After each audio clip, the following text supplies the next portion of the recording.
thought it was worth mentioning that this is the first conversation that Amalia and I will have had. So I'm really only just sort of starting to get to know the work. And I think it's perhaps useful to flag that up because I think it does give us the opportunity to ask, like we were saying earlier, the dumb questions, like some of the bigger questions, perhaps. And I thought also it was maybe just worth mentioning that we're going to structure this around a selection of images that Amalia has picked as well. So we've got about 10 to 15 images to get through that we're going to talk about, kind of use these as a jumping off point to kind of speak about core topics in relation to your practice.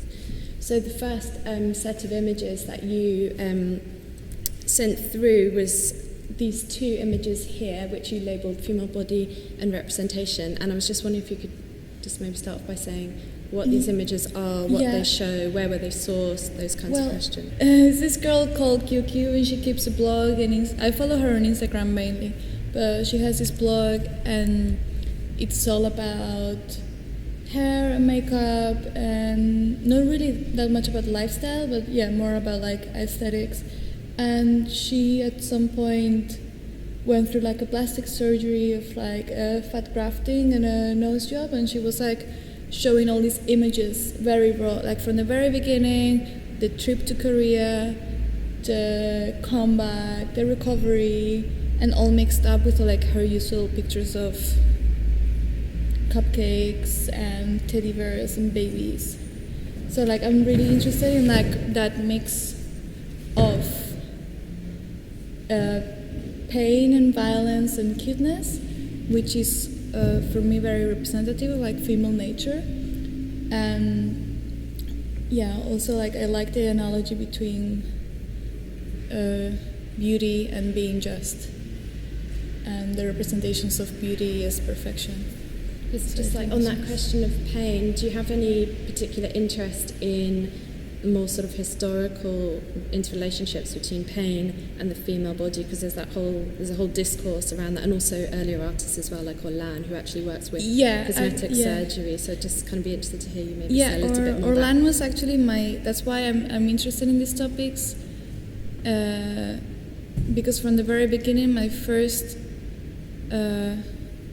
intercourse with contemporary art when I was 8 years old was Orlan. Really? Yeah, I was watching telly very late at night, I think it was 4 a.m. or something, and this cultural program in Spanish television was showing one of Orlan's performances of like plastic surgery, and I got really shocked in a very good way. I really loved it, but I was feeling really confused, obviously, because I was 8 and I wasn't supposed to like that, but I really liked it. So for me, Orlan has always been a reference point, but not so much as like an intentional thing I've learned in art school or whatever, but like something that has always been inside of me. Like I don't even think about it. Also, from the way I was raised up, which I don't agree, but like this is the way I was raised up as well. My mom has always been really keen on suffering for beauty. In like if she had more money, she would definitely like have plastic surgery, and like she's very into fitness and dieting and like suffering, and she always mentions like the struggle and the suffering for it. And then I was also raised in a tattoo shop, which obviously tattoo shop. So I was surrounded always by piercings and tattoos, and I would have piercings when I was a teenager just because I was bored. So it's like this relationship to pain always. And then obviously in many cases and for many other people, like anxiety attacks and self-harming, like in an attempt to like escape reality. So there's this like connection to like pain again. But I'm not that interested in pain in a general level, but more like in like the relationship between female womanhood and pain. So I guess the difference between what Orlan is doing is she's actually doing it to herself, and you're actually kind of working with these images. So I wanted to ask you about the context, or maybe like how you're using these images, how they kind of relate to your work. Are they researched? Do you then present them? Or? No, they're like, these are research, and I spend most of my insomnia times looking at before and afters of surgeries. And I'm very interested in the development of trends and like the male gaze and the focus on like certain parts of the body, and like how that shifts depends on like the times, and like, for example, how everything went from boobs to asses like in the past decade, and you know the trends in sexual like fetish and stuff. So which is also related to appropriation, because for example all the bad culture and all that comes from an appropriation from Latin culture, and I guess African as well, but obviously from Latin culture too. And then there's a complete shift.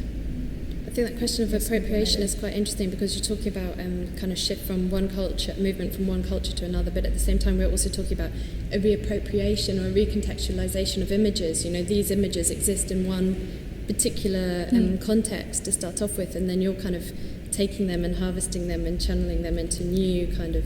Yes. The way I've channeled these images in my own practice is through, because I obviously don't have the means to do this, but I'm very interested in nutrition and the spa culture. That's why I have many pictures with me, like with face masks or in spas. Is that what this one? Yeah. And can't really see it. And it's also something I like playing with is like giving all of myself to like the internet, but in a very confusing manner, because I give sometimes so much information that it becomes confusing, and in the end people really don't know what's going on, which is something I really like. So in the end I can like sort of protect myself from overexposure by like overposting, because in the end it's so confusing. I'm always in different rooms. I really like to take pictures of myself in like hotel rooms around the world, like, or checking in different places very quickly in like different parts of the world too. And I like that idea of like over like sharing very consciously. And I think that's also related to the idea of kind of pain and self-harming, because you're like putting yourself like the whole, you know, life in it. Okay, yeah, because when you sent me through these images, you put this one alongside the two of the girl, and yes, I was curious about that relationship and how you saw your own kind of selfies working in relationship to those sorts of images. The idea is like, I mean, like, I guess like on like the first stage, but like I'm working in lots of other projects.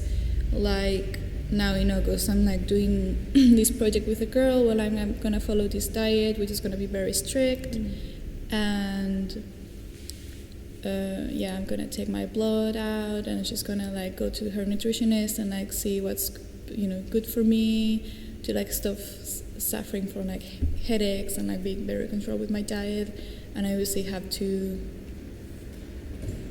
you know, follow it very well, not like eat anything out of the diet, train also. Then I will keep a diary as well, and which is something I did previously for the show Overcome Cleans, for example. I did all the paintings while following Gwyneth Paltrow's detox diet, which in a way felt like a very kind of religious experience in a way, very mystical, because obviously I was very hungry and I was feeling very delicate and very strange, because I was like on this fast for 3 or 4 days, and that's when I did all the paintings, for example. And just to go back to this kind of relationship between the self-image and technology, it's a bit of a kind of clunky question, but I was wondering really how you view technology, whether you see it as like a tool, something maybe slightly instrumental to your practice, or do you see your work as providing a critical commentary on the technology itself, or is that not a part of your project? Technology. It has always been a tool, actually. I was never really focused on technology. And if I did at some point, I think I was kind of faking it, because I don't really that techie. Actually, I'm pretty crafty in a way. But I guess, like, as I said once, it just comes from isolation, from like being like in a small town and trying to connect with like other creative people. So I guess I just needed the internet to be able to communicate. Maybe in a way then kind of technology is a bit of a subject in your work, because... Yeah, of course, because I depend on it. So like obviously But I think you also ask interesting questions about, you know, kind of who has access to the movement of information, who has access to kind of be able to kind of be engaged in these economies of circulation. And also, I think you do kind of look at social media as an enforcer of sort of social positions and ethnic hierarchies and all that. So maybe there is something... Oh yeah, there definitely, in that way, there definitely is. More in like the social side of it, more than in like the actual technology. Great. Yeah, obviously, like there was this essay I wrote and it was related to that, and and the app also is related to that. Is trying to erase all that hierarchies, for example. So is it worth saying a little bit about the show? I mean, maybe, well, just that the app is the kind of same as Twitter in that it's 140 characters, but you kind of describe it as there's no feedback, as in like people can't like or comment, and you don't have any identity, so you don't like when you're posting. So it's not ego related, and from the very beginning we're like, no, it's like kind of meant to fail because of that. So it's like an exercise in like seeing how things work. I mean, it's a pretty dysfunctional app if you think about technology as being able to like speed up your life. Like it only works if you can take the time to actually look and wait in the feed to see something and then try and infer some kind of meaning from that. And of course, how it gets used is kind of completely almost against the app, because you find that what it is then used for is like making images. So it's like things get screenshotted and fed back into Twitter anyway. So, you know, it's like kind of interesting in that it is like a dysfunctional application. As much as it is kind of beautiful and interesting, it's pretty dysfunctional in a good way. So, I mean, we've kind of touched on some of the ideas in relation to this already, but I was just wondering if you could say a little bit more about what these images are in the Photocumbia. It's all related to the same idea from before. So, yeah, I was interested in like the shift of like trends and like body parts and all that, and also the new trends in plastic surgery, like how silicone are like now more like a thing of the past and like more for like a different sort of class, for example, and now the higher classes are like going more for like non-plastic surgery, fat drifting or drafting? How is it? I don't know.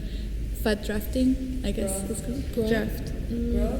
To remove? No, it's like moving around. Moving around. Oh, like implants, and when you move the fat from one place to another. So like, and stem cells technology, which is funny because the results of stem cell, for example, breast enlargement, are like really, really subtle, like, which is very different like from silicone. Yeah, and that's much more fashionable now, isn't it? To have something a bit more subtle and less and it's like retouch, you know, like your face, or like without like massive changes, or like, or through nutrition, traveling to sunny places, you know, eating well and training, which is something like, you know, Gwyneth Paltrow, Miranda Kerr, etc. Or like access to those mechanisms of regimenting the body. Which is like very expensive to keep up. It's worth mentioning, I think, that this is particularly in a Latin American context, right? So these images are from the Photocumbia. There's like this massive culture, like in Argentina, Brazil, Colombia, etc., around the ass, and it's like, it's very intense, especially because like it's funny because many people in Latin America, especially if they have a black background, they might have big asses, but in general, that's not the body type in Latin America.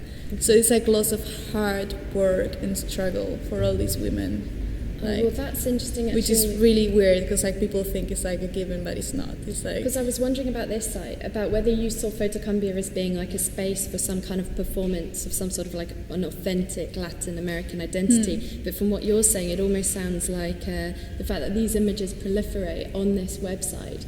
It's almost like there's been this importing of Latin American culture maybe into North America, you know, like J-Lo and whatever. Yeah, especially, and then it gets moved back, and so this is a kind of like a reinterpretation of how Latin America is seen by North America. Yeah, especially and so they then kind of internalize that and then represent it back. Of course. Is that kind of how you see? Yeah, because for example, I'm very, very mixed raced, but I'm like part Latin. So like I like being able to appropriate or reappropriate whenever I want, and we're like sometimes more European, sometimes more Latin, depending on the times. And another thing I was really interested in, like this series of images, which for now like they stopped, for example. It's like how at the very beginning, all like at the very, very beginning, some pictures were taken by my ex-boyfriend, and there's like this shift, and I would hate it. I would really hate it. So then kind of like I took control over it, and I started doing it myself. And I like how like the images start switching, and like how the gaze changes so much, because at the very end the pictures are so feminine and like are like completely different like from the pictures at the beginning, which it was like a shift I was very interested in, like experimenting myself of like how I saw myself as, you know, like sexually interesting, like, and how like it changes from like the male gaze, from like my own gaze, and like all that. But it was like, like, do they kind of bear a relationship to these kinds of images that you were sourcing on the Photocumbia website? Yeah, and at the very end, for example, I stopped because I wasn't, you know, feeling up for it anymore. No. Yeah. Just sorry, can you say the context in which these images are circulating? Because I don't know. Oh, so yeah. I'm just looking at aesthetic. No, Photocumbia is like a social network I wrote an essay about, and it's like a bootleg Photolog, which is another social network that was very popular in Latin America, especially Brazil, Argentina, etc. And Photocumbia is like a bootleg version of it, created by the very lower class people and like people from the slums that listen to cumbia in an attempt of like fight back and all that. And it's like there's a proliferation of pictures of asses in general. Like it's just. It's a bit like 4chan or something. It's like not really like 4chan because people have like their own profiles, but in Latin American culture, it's like it's like girls depict themselves through their asses. Basically, it's just a given. Like it's football, asses, and asses again, and cumbia. So it was, it was fun to play around with that. So you used some of these images in the FFSI that was in the How to Sleep Faster journal. Yeah. So I'm just really interested, it kind of relates back to a question I asked you before, but about your intervention into these images. So the context in which you're using these images and really kind of what work is being done when you take the images kind of from this website and then you recontextualize them into the journal, and what kind of how you see that shift or that movement. Also how she puts her images into that website as well. Both of them. Yeah, so I didn't really appropriate many female images for like the essay published there, but so I don't know what to say about that. It was mainly about like those fashions I was talking about, but regarding this, I guess like I thought it was funny to kind of appropriate it again, like from like especially being in London, like and like opening a PhotoKumi account and like doing all that, especially because I wasn't even raised in Argentina. So like I know all these things through my family, but like I never did them. So I was like experimenting on like terms of appropriating like the same way all of my friends would, like all my English friends would do with other cultures. So these are images that you found on a particular photo sharing platform that you have access to for various kind of cultural and linguistic reasons, and then you're now incorporating them into work which is being shown in a Northern European context, right? Either in the journal or here in the conversation today. So they're kind of shifting the context in which they're being shown, and I guess I'm just really wondering what that shift implies. And it's a slightly more difficult question, but I'm also wondering whether it implies a particular model about what the work of an artist is. Is it really just about kind of giving visibility to an issue, kind of raising awareness, and is it simply enough to kind of represent these images or this issue in a new context, or is there some kind of some critical work that you see your intervention as doing? Well, I see my intervention like as soon as I like write text about them and like explain what it's all about, and because like obviously for like for many of my friends, like I had them like sending me messages being like, hey, when you're gonna update Photocumbia? I'm like waiting, I'm saving all the pictures and stuff and like jerking off, and it's like, oh cool, you know. So obviously that's that part of that too, but which I don't care, because that's one of the side effects of like exposing myself to the internet, which at the very beginning, that's why there was a time when I didn't post anything for 2 years, because I got to this before when I was like 17, and I got really like freaked out, like but now because everything is like not really related to my ego, but like more like something that I take out of me, like it's not really about myself but about the images I create regarding to my practice. So I really don't care like about like the reaction of people towards them. Yeah, the thing you were saying about creating a critical discourse about them, I guess that, well, now I'm in the middle of something and I would like to do more, but I guess that just through showing the images and opening people's eyes, like it also like generates a difference, or like having this talk here and being able to explain like why I'm interested in like certain things or not, I guess. Okay. Oh. Okay, so this one you labelled Finding Connections, Imports and Exports, Global Market, Quantity over Quality, and the Wavy Willow. So this image is really about the kind of recurrence of certain images across different cultural... I'm happier about this picture, because the other ones were like older stuff, like, yeah. So you say like the Wavy Willow is there to remind you that you're the same, whatever the situation might be. Because I've been like seeing the Wavy Willow in like decorative atmospheres, like in like every single city I visited, every single Euro store I visited. So this is part of an essay I wrote, the Bayer Walker Rover, and it's about finding connections between items imported from China and sold in like different parts of the world, like creating these, like, for me it was when I was very isolated in the north of Spain.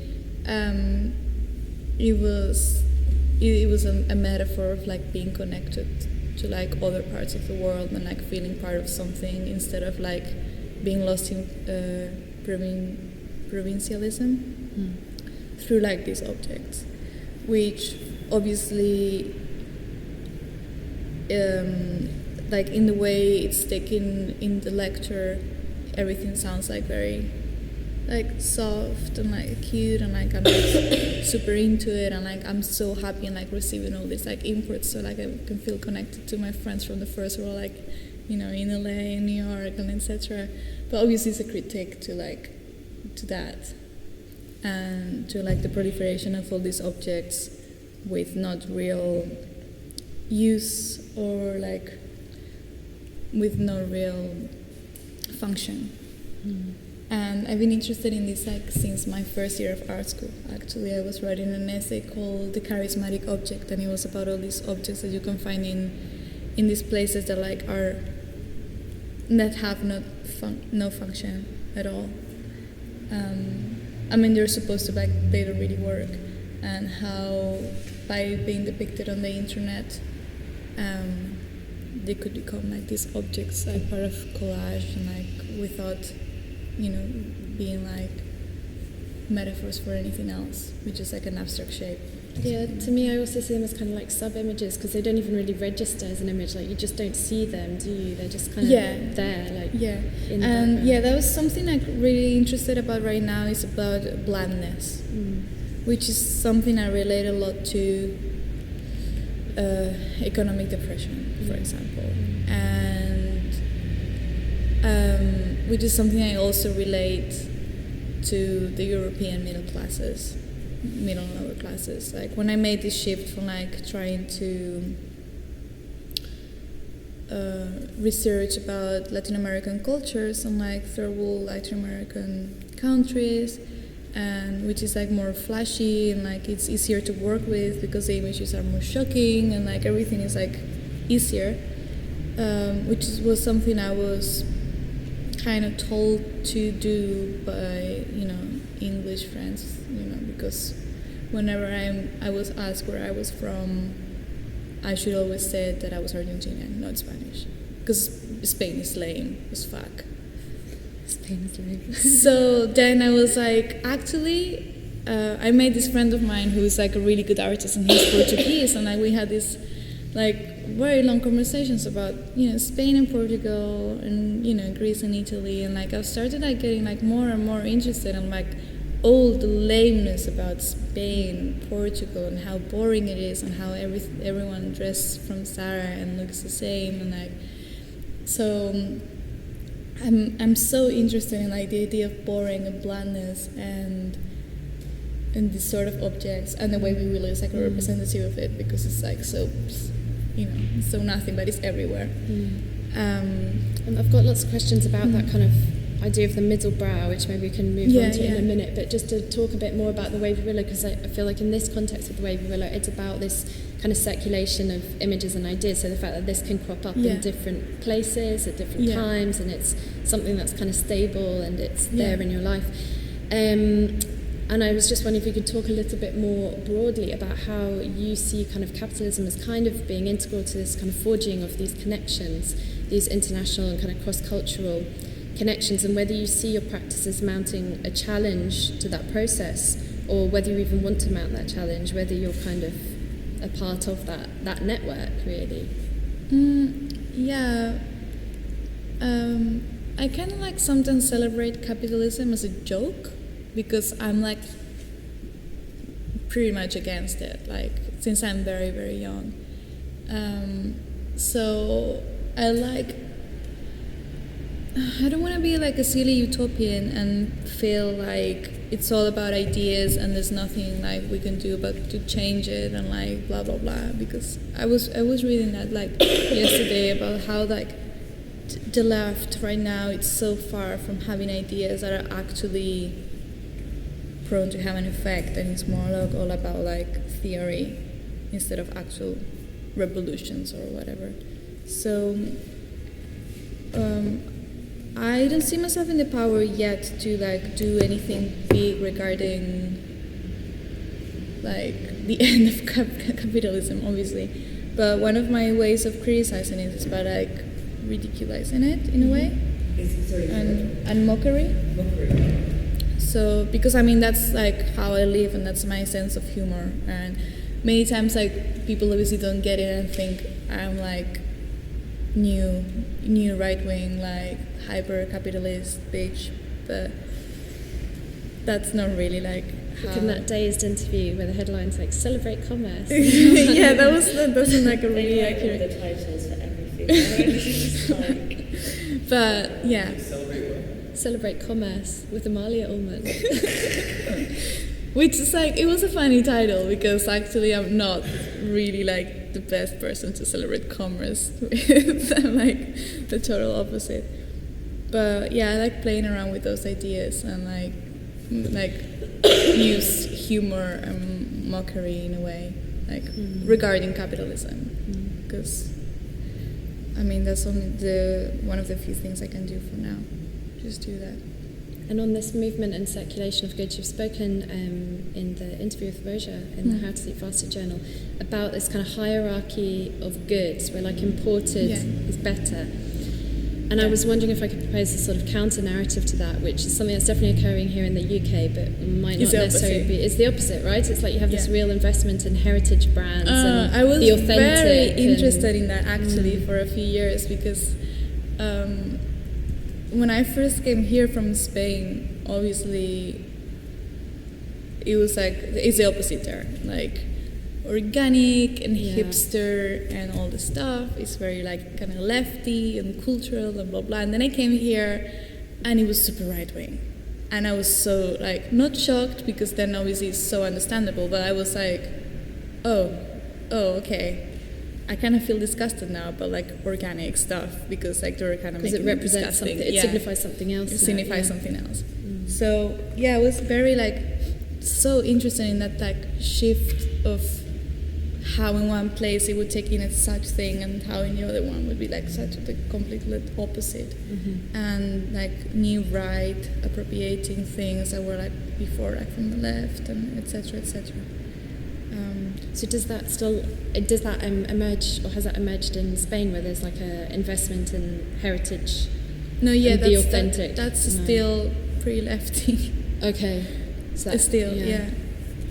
That's interesting. Could we, sorry to interrupt, could we, in terms of talking about, you were talking about, so what's your position if it's critiquing capitalism, but also could we maybe talk about like the useful object reference? Useful, it's like anything that it's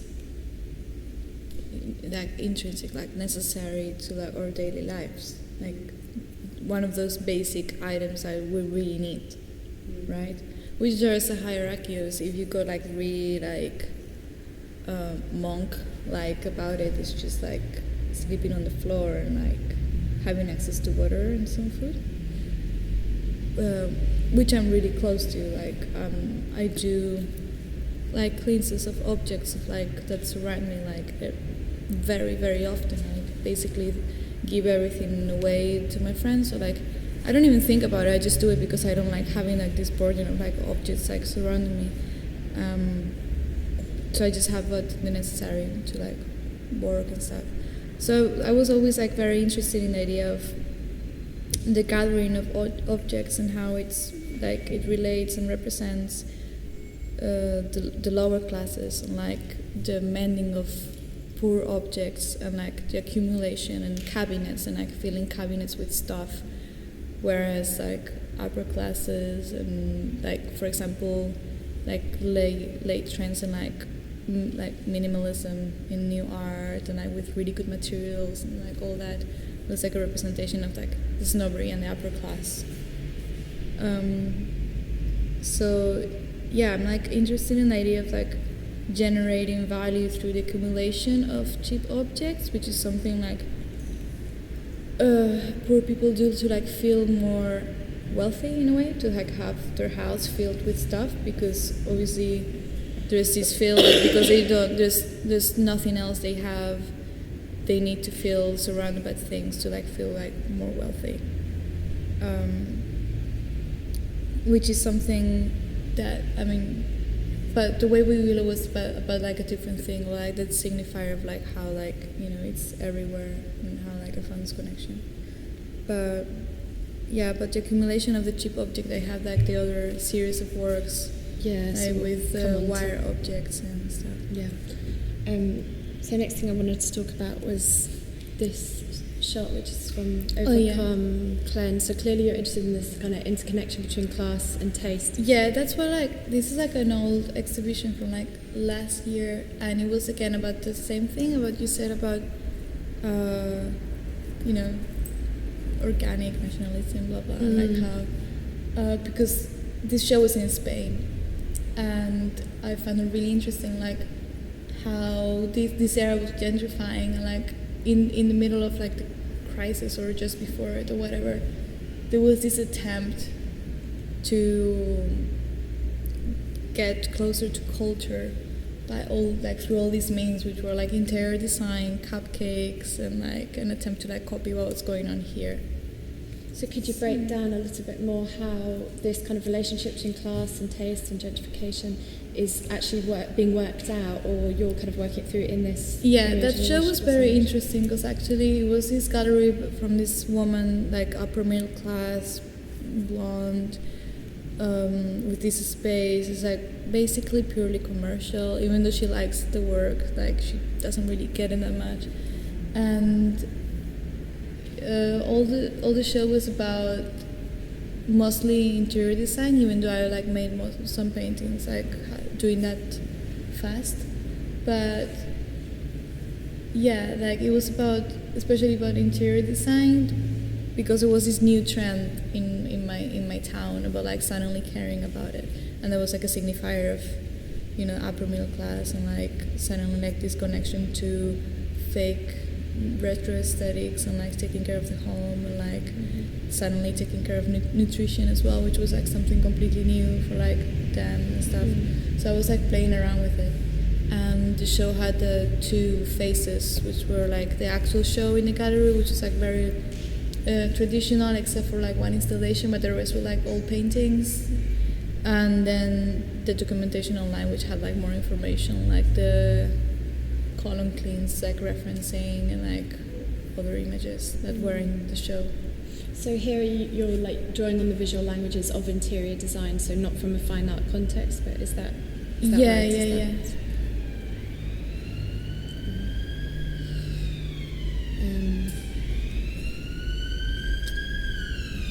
And again, this kind of relates back to what you were saying with the wavy willow and that kind of beige pleather aesthetic, right? Where it sort of implies a neutrality or a kind of invisibility. It's that thing that something you don't quite register, it's something you don't quite see, and it's not flashy. Yeah, which is something very like I relate to like the middle classes in Europe, for example, which is like very plain, like. Yeah.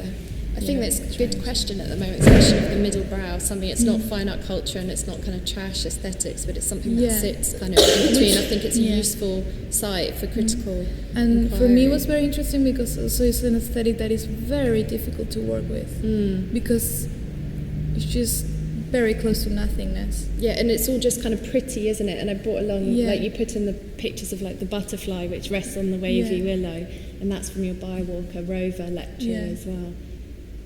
Yeah, and for this I was interested in like all those aesthetics of, you know, the latte and like young professional. So these images, these are kind of like your source material? There were like inspiration for that show, for example, like from interior design blogs and like young professionals, graphic designers and stuff. I think so you've spoken about how in your practice you've moved from kind of looking at East-West, first world, third world questions to this kind of middle class, homogenous, this kind of mode of being that kind of wants to be dull, it wants to be invisible. And it occurred to me that one of the reasons why it wants to be invisible is because it's in a good place at the moment, isn't it? It can kind of stand to one side a bit while the 1% is being attacked, because it's managed to bracket itself quite successfully in amongst the 99% by kind of making itself invisible away.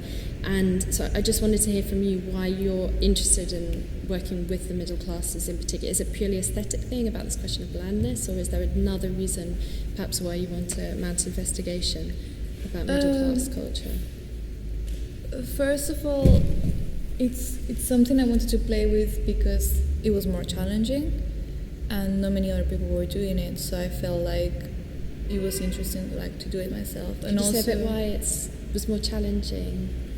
In particular, because the images hadn't been appropriated yet that often, so I didn't have references. I had to start from scratch. So it's like, I want to make art out of this, and it's like I don't know anyone that making art out of this about these images. I think it's worth saying as well, like in this, the images that Amalia is showing, a lot of them are from research, but in terms of her image making, her like practice isn't about. Even though there's an appropriation of images in terms of like the practice as a whole, she makes all her images from scratch. So it's not. There's never like the. I never appropriate images. It's like setting up installations, taking the photograph, photoshopping it, putting it into the website. So it's like a complete like wearing of the clothes of the kind of images that she's appropriated for her research. But then it's like... So these are your images? No, this is research.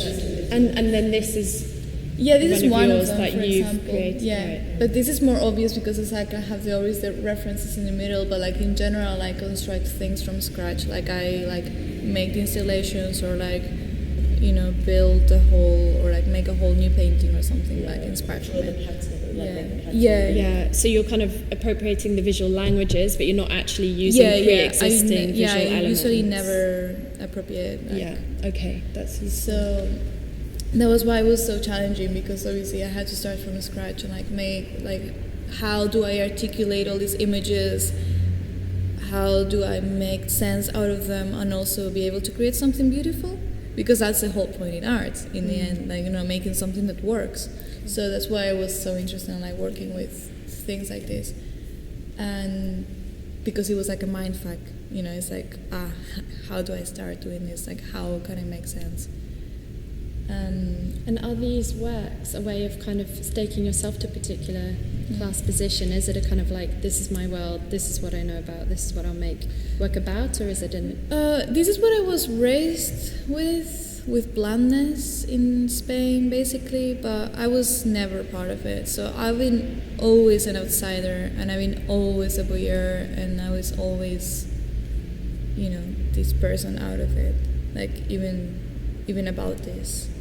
So for good and for bad, I see always... that in your work. It's kind of difficult for me because in some ways I do kind of read a slight cynicism, which implies an outsider position, but then on the other hand it also seems like, well, maybe this is your world and maybe you are working with what you know, and I feel like I haven't quite worked out what side of that I guess you're on. I'm close to all the things, but I'm as close to this as I'm close to everything else, because I've been an outsider of all my life.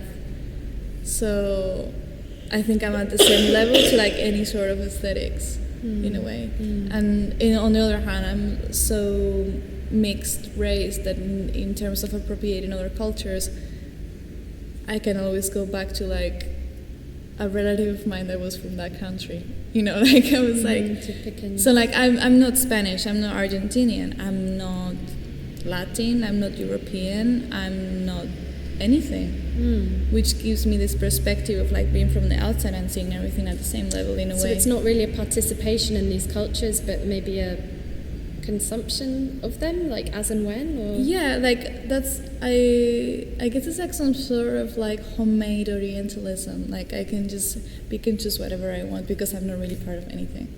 So, but you wouldn't necessarily see it as a parodic gesture.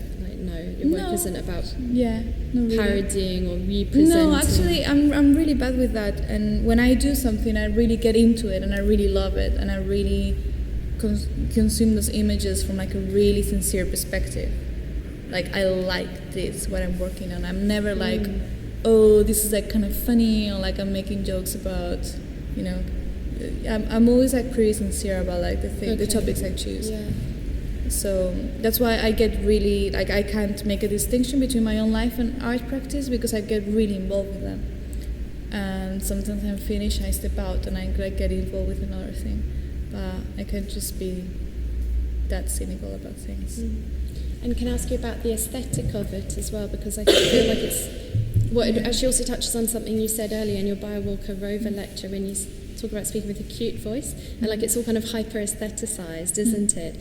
And it reminds me a bit about the easy example for me is Ed Atkins, where you watch his work and everything's just so smooth and shiny, and you just kind of slip off it, and it's really hard to get a purchase on it. And for me, what that kind of does is it's maybe a kind of a negation of the sense of entitlement that the kind of a particular art world spectator has towards an object. It's a kind of blocking you off. But I was just wondering if you might say something about the aesthetic of your work and whether you would kind of read that sort of glossiness into it, and whether that's something that you think about.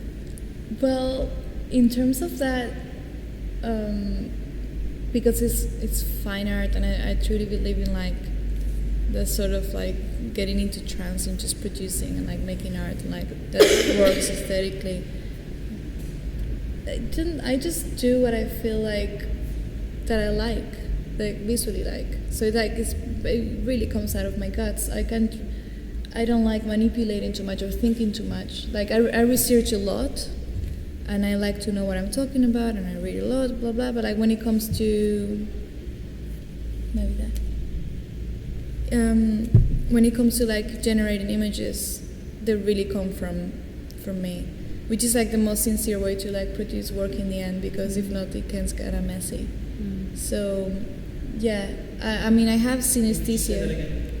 Like I'm very sincere in the way I produce images. Like they just like come out of me, and like I have synesthesia, and I'm like very sensitive to certain colors. I'm like. So I go through phases, like for example when I go through like yellow and grey, and I just dress yellow and grey. Now I'm like getting into more like the beige thing, and I can only feel comfortable with that. So it's more like, I would say physical, like more just like what I feel comfortable about. It's just like my own vision, or like how I interpreted these ideas through like how do I feel through certain things. But it's like more like personal, like I would say like a personal signature, like, you know, how I see the world in a way. And then you brought along these as well, and the accumulation of the poor objects. So can you just sort of break down what these works are? Yeah, that was a continuation of like that idea of hoarding, like against like having just like a few good expensive objects, and like getting the things on cabinets, etc., etc. And I've started working with stickers for a while, which for me were like, especially stickers of labels and logos. So these are stickers, are they? Here? Yeah, they're like stickers in windows, and I did a few shows with them. For example, here's like the Roxy and the DC, the trainers logo, and I was very interested in like appropriating logos that weren't as obvious as Nike and Adidas and all that, and which were actually symbols that were relevant for me when I was growing up as a teenager, like, and they were signifiers of certain wealth. So I was interested in like appropriating those sort of logos, which were used at some point as signifiers of wealth and like differentiators of like, oh, I had these stickers because I got the trainers.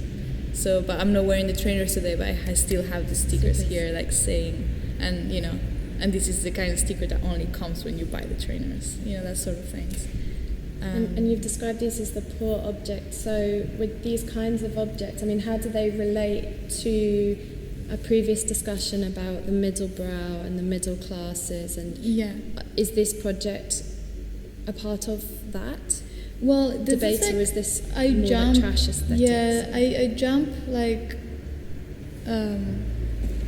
depending on the project. I'm always interested in like class divide and social differences, but obviously this is more like related to like how I grew up with, and I guess that's more like lower class, like taking like care of like all these things. So, but yeah, I got to a point that I didn't really want to differentiate of like exactly what I was talking about. If like, oh, I'm talking about this kind of a class, like from a certain like place of the world, but instead of just like taking things and like creating something really aesthetic out of it, instead of being like more close-minded. So this is just like all like it's like the whole thing, and I have the stickers works, and then I have the hand bracelets and wire figures and like all that, and it's all interconnected. So I wanted to ask you about your relationship to pattern with these. Yeah.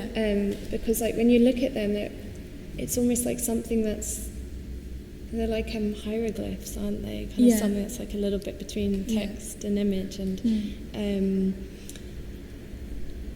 I did a student project recently where I was getting some art school students and some history of art students together to kind of have a conversation through images, and they all started to post up kind of like weird hieroglyphs and archaeological images and those kinds of images that you see like NASA sent into space in the 80s of like the man and the woman and some stars and some weird symbols, and these things kind of, this sort of work speaks to that in a way that kind of like maybe a way of communicating that sort of between the text and the image, and it presumes a kind of a universal mode of communication. So with these objects related to your interest in the kind of circulation images and goods, like you were saying with the wavy willow, are these a part of that? Yeah, because for example, that you made me think about it, like this was inspired in like my times in high school, but it also reminds me a lot to like again in Latin America and in North America there's this very big market around stickers, as ways of like customizing things and like expressing oneself, and like it's very universal. So yeah, it's definitely connected to that. And are you interested in the pattern, just like the actual kind of I'm interested in pattern, I guess, like for the same reason, because it like references accumulation instead of like opposing to minimalism. And then this was the other image that you brought along for the poor object, this question of the poor object, and I was wondering how important kind of collecting is to your practice. Yeah, I kind of, to be honest, I kind of fake it because, as I said, like I don't accumulate objects myself. But this is like, there were like references to like my life, let's say. So it was like a kind of diary. But it's true that I've been collecting these objects for a few months just for like to create this cabinet. Okay. So again, like this like the idea of accumulation, and like the cabinet is really cheaply made, and then I have all these objects, and I have text, shown through like these bracelets, which is a text again that comes from a T-shirt from China that had like some text that I appropriated again from another show, and then I'm trying to make mine through reappropriating it like 1,000 times, like in every single work of mine, which is something that hasn't got much sense, but I'm like trying to give sense to it, but like through repeating it and like making it mine. So on that question of making it mine, I think that's what I was interested in with this idea of collecting or accumulating objects, because I was wondering whether this was either you kind of like a way of incorporating yourself into an economy of circulating images, or whether it was a way of perhaps giving you back some agency, that idea of like, well, you can do it too. It's not only machines and corporations that are circulating goods and wealth, but I can do that as well, and whether that maybe supposed a particular model of artistic agency for you, or even just individual agency. Yeah, well, I mix both, so yeah, but actually that's connected to like some other set of works that are like part of this exhibition as well, and it's to breaking and mending of like cheap objects. There was these vases that I was going to appropriate, and to be honest, I didn't plan it, but everything worked for good. They arrived broken, and they were really cheap. I mean, they were like from a Euro store in my city. My sister sent them, and they were broken. Then a friend of mine told me about the Japanese practice of mending ceramics with gold and like making them acquire this new value. And we would thought that, actually that's very related to my practice, and actually it makes sense to like mend these objects, but instead of gold, using like gold and glitter, because obviously like I had other works like using glitter. The thing is that after mending these objects that were like just going to be appropriated, and just bought and put into the gallery space, after that process of repairing them and like having to touch them and everything, again I made it mine. So I started like working with like these objects and creating this series of objects, just like buying things are like really cheap, breaking them, mending them, and making them acquire this new value through my use of them, in a way, I think.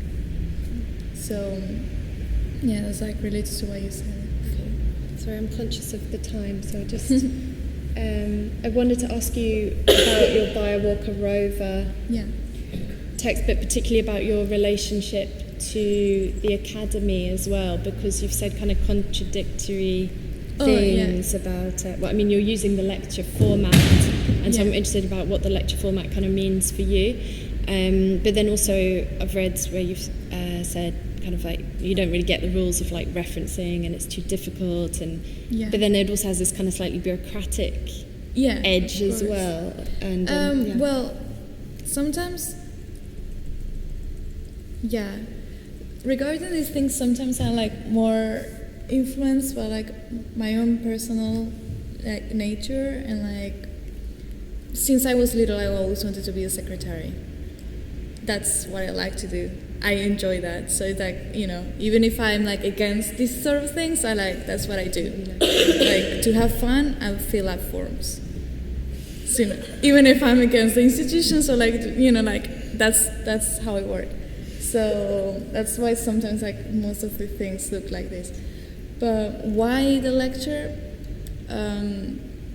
I was asked to give this lecture, and I had in mind writing a text about like all these set of works that I was working on, and also I think it's a good idea for me to explain my work, like put them into words like once a year at least, like having like this essay to kind of like explain what's going on for people to understand it. So I thought it was a great opportunity to do it.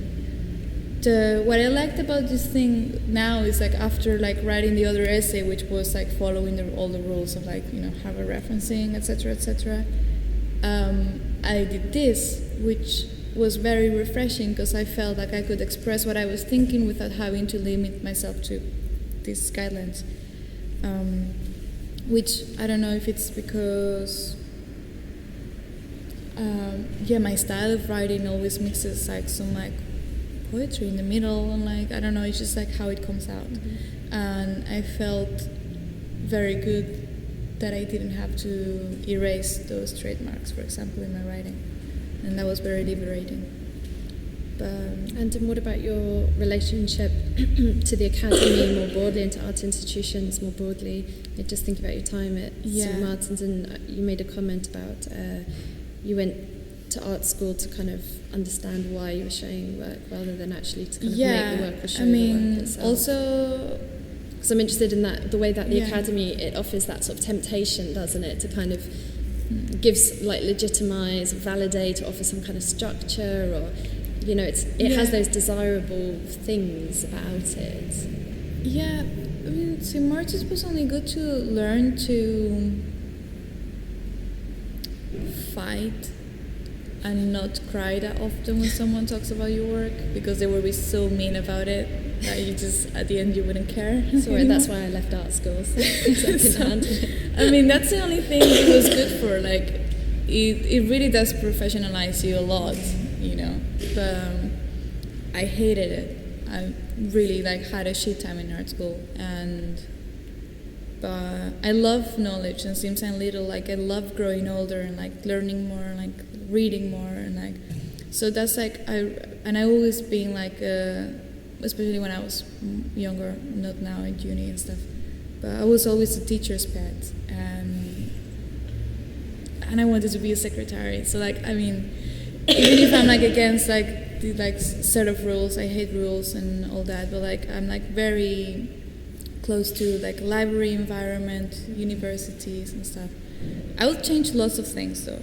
That's true. I don't think art education works at all. Especially in St. Martin's, I think it's really fucked up. It's kind of close to useless, in a way. But I love knowledge, so that's the only thing I can say about. I would change lots of things, but I still would like to go to university and keep on learning more if I could, and having time to go to a library. So. And just because of the time, I thought this might be a good one to end on, and perhaps also open it up a bit, because I really don't know where to begin with these images. So it'd be great to hear you talk about them and what they mean for you, and what the work they're doing is. So if you explain the project, maybe. Yeah, I mean, it's there's just a set of artworks that I've started recently, which are gonna be shown in a show in New York curated by Asher Penn called Lonely Girl. I was just messing around with some pictures of mine, in this website called Morphing, which is a website for morphing yourself with celebrities. I was morphing myself with Carla Bruni, with Mila Kunis and stuff, and it was kind of fun. And I thought of making an artwork like out of that, but obviously like it didn't like, it was like complete, you know, it was just testing. But then I had like one of these images, like the first image of like this like poor girl, and I like mixed myself with her, and she actually looked the same as me when I was little. So it was like very strange, and then I started like morphing myself with like more and more So where images. did the poor girl image come from? Where did you get the first? The internet, just like Just like a Google. just like searching. if you type poor girl. Oh, okay. like, So you did a search for yeah, it. And, okay. yeah. Are they from like charity? Some of them are like, I think this one is actually a screen cap from Al Jazeera, from like some like news or something. And like what I liked about like the idea of the poor girl, I've been like screen capping poor girls for like a while now, and it's like not, for example, in the first one because she's kind of looking kind of nice, but like all the other girls, I really love the way they look at the camera and how different it is from like the look like a healthy first world girl would like have. So I was playing around with that idea of like, instead of morphing myself with something that I'm supposed to want to be, like morphing myself with all these like kind of like forgotten National Geographic girls, and also playing around with the fetishization of like the pretty poor girl, because it's like it seems like it's the only one who's like going to be able to save herself through her beauty. Yeah. I mean, so again, it's like the images full, are so cute. so again, it's like the full circle, like going back to beauty as a metaphor of being just, and like beauty as a metaphor of justice and Suffering. yeah. So that's the whole thing, and I'm just working on this at the moment.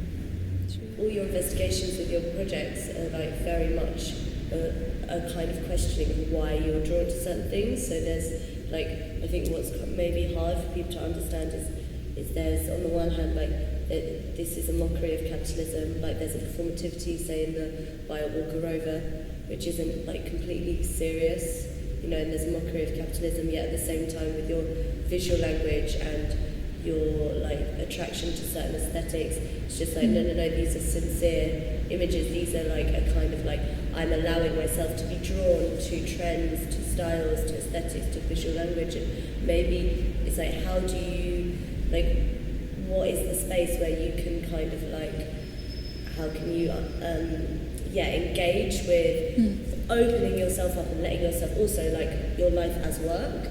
And your attraction to certain aesthetics, and at the same time, like, where do you ever see yourself being conflicted or suddenly feeling too immersed in the process, which is also a mockery of the systems which you are kind of like aesthetically engaging in so much?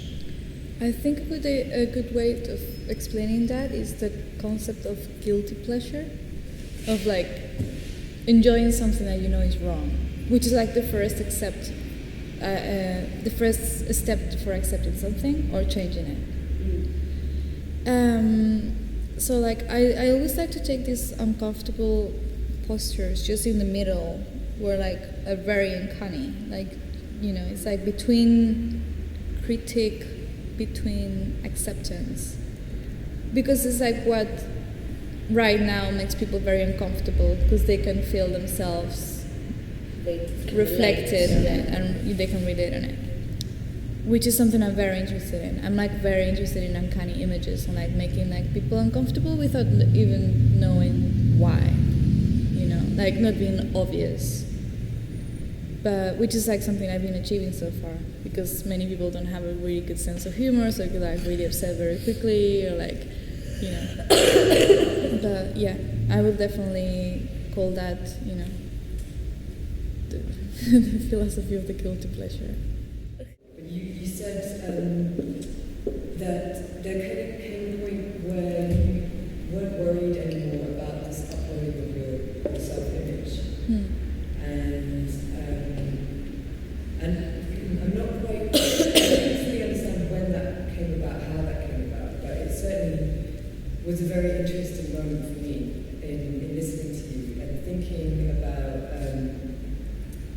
this kind of term selfie, and how it seems to kind of imply the opposite, which is a kind of like a non-self. Yeah, definitely. So it's almost like your notion of a kind of proliferation of self-image as a tactic against almost like invasion. It seems to me like there's some. I'm just curious about how that works as a war, in a way, as it were, as a kind of battle line between, a kind of swamping of the media space that swamps you, or as a kind of tactic of, like a deconstruction of the self and a kind of exit out of selfhood, or out of a kind of possessive relation to selfhood, and a kind of, I guess there's a kind of feminist morality around this whole thing as well, which I would really like to hear about, in terms of the debates in the 70s, and like Mary Kelly and Marxist feminists saying, any insertion of the body image, the female body image, just brings with it basically all of the correlations that we are trying to destroy and to construct. And like now there's kind of like absolute other end of that. And so that's a couple of questions. Yeah. Well, the thing is that the way I approach it now, it's like the leftover of something that happened before, when I started using the internet. When I first started, it almost got to the same point. Like, how would you say that? It was overwhelming. I would receive presents to my house. It was too much in the end. Like, there was people pretending to be me, copying my diaries. I don't know. It got to a point that I was like, I got really confused and really disgusted. But why? Because there was like really myself was put into that. Like there were actual selfies. There were actual, I was giving myself into it, and I was enjoying the feedback. And I was really young, and I would play around with that. I was, let's say, like I would kind of became a victim of like that. So I stopped. Because in a way it was like, okay, I'm older now, I just want to study, I just want to like share what I'm doing without me being there. And for a while that's the way I worked for like a long time. Even like on Facebook, I didn't even have any picture of myself. I had like pictures of things, of objects as profile pictures, and I would play around with that. But I knew, like, I knew, and it was upsetting, really upsetting. I knew how well the selfie sells everything. So,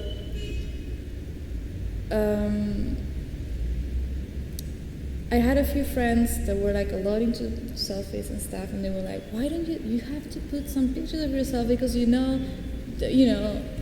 because people are gonna think you're just this weirdo on the internet and blah blah." And in the end, I was like, I don't know. I'm like so over it. I can't remember even how to take a picture of myself anymore. When you lose practice, it's very difficult. It's not that easy to take a picture and upload it. I mean, like, here I am. It's that step is very difficult. It kind of follows on from Josie's point. Like, it's a historical question, right, about how what you're doing now is different, or the questions are different, or the strategies, or maybe the strategy is the same, but what's different between what's going on now with the selfie, like as a woman, like showing your body, and even if it's in a performative mode, I mean, because of course there's a whole history of female artists who've worked through that problem. So I guess I'm curious to know like why that's still an important site of investigation, like now. There might not be an easy answer to that, but it's something that I think it's important to think about. I thought of the selfies for a while and the sort of things as a necessary evil, as a sort of mom trying to make the best out of my works and like give like the most promotion I could to like the artworks in a way, right? So it's like, oh, I don't really feel like doing this, but I know this works and I know this is like what I have to do to do that. The same with like a mother being like having to deal with prostitution to like be able to raise her children, for example, you know? So for a while I was like my point of view is like, okay, I'm gonna do this because it works and it's fun and I already been in the game. When you say it works, could I ask you to say like how is it working or what is it working for, or like Attention. Yeah, because attention and like female body in advertisement, it still works so fucking well, which is not like the best thing ever, but like it does. But for you personally, like on your Facebook, yeah, it's crazy. Like, oh my god, you can like the difference between like getting offers for shows, like showing your face and like not, it's devastating. Like it's scary. So the good funny thing is that like because I've done that before and like now like I do it like from another perspective. It's kind of funny and I use it like for my own good and like to be able to promote the works and all that and like also because of the same thing, because of overposting and because of like oversharing and like put like so many images and like share so many images, it becomes to the point that it's unattractive. It's like the exposure to the naked body is not as sexy as like the half naked body. So maybe, I mean, I haven't thought this through at all, but maybe what one of the differences is between now and historical modes is this kind of visual attention that's placed on individuals, you know, in 60s, 70s, whatever. Of course, visual attention is placed on the female body. It's scrutinized, but it's only ever on a few individuals, whereas I suppose now it can be on kind of anyone, right? So it's maybe the selfie, or this question of, you know, representing your body. Maybe it's more of a challenge to that new kind of question of visual scrutiny, maybe. Yeah.